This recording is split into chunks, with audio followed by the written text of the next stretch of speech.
जे हिंदूंवर अत्याचार चालू आहेत त्या विरोधात आंदोलनासाठी जमलेलो आहोत।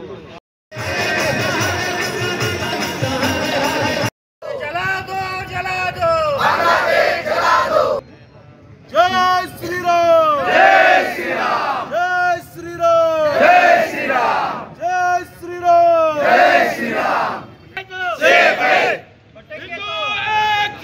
रामचंद्र जी की जय, छत्रपति शिवाजी महाराज की जय। बांग्लादेश जला दो, जला दो, जला दो, बांग्लादेश जला दो। अरे हिंदूंना अत्याचार करणाऱ्यांचं करायचं काय? दीपक सुरेशराव देसाई, हिंदू एकता आंदोलन जिल्हाध्यक्ष कोल्हापूर।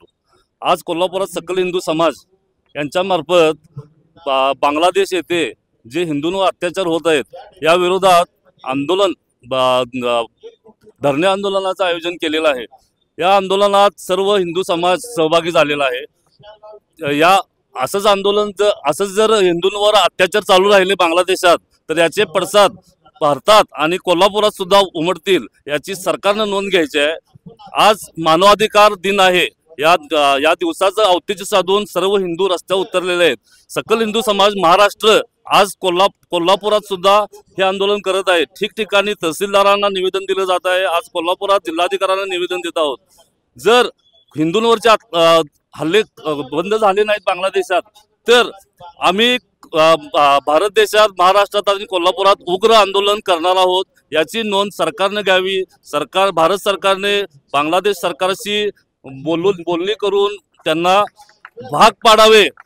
हे हल्ले बंद करायचे, नाहीतर सैनिकी कारवाई करून बांगलादेशचे 2 तुकडे करून एक हिंदू राष्ट्र तिथं तयार करावं ही मागणी आम्ही आज सकल हिंदू समाजामार्फत करीत आहोत।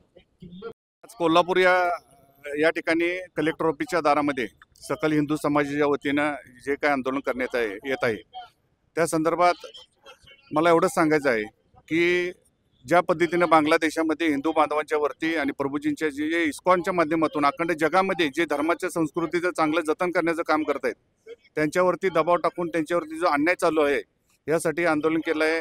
मला एवढंच सरकारला विनंती करायची आहे की ज्या पद्धतीनं पाकिस्तानमध्ये सर्जिकल स्ट्राईक केला त्याच पद्धतीनं आता बांगलादेशावर करावा।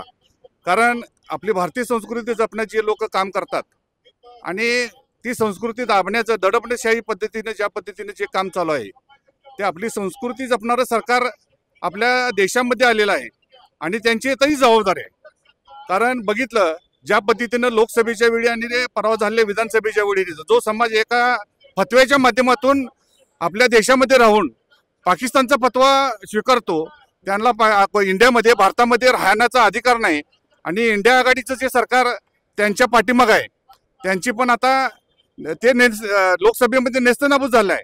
पण मताच्या राजकारणासाठी जे काय चालू आहे ते आता बंद झालं पाहिजे आणि हिंदू संस्कृती जपणाऱ्या ह्या आमच्या सर्व गुरुजींचं संरक्षण करावं व आणि नेत्यांच्या पाठीमागचं असलेलं झेडप्रत सुरक्षा काढावी आणि जी संस्कृती जपतात लोक आपली त्यांना झेडप्रत सुरक्षा द्यावी आणि त्यांच्यावर अन्याय होत असेल तर बदलापूर ठिकाणी ज्या ठिकाणी बदलापूरमध्ये जसा एनकाउंटर केला त्या पद्धतीनं आपल्या गुरुजींच्यावर होणाऱ्या अत्याचार करणाऱ्या लोकांचा एनकाउंटर करावा एवढी या माध्यमातून आम्हाला सरकारला विनंती आहे।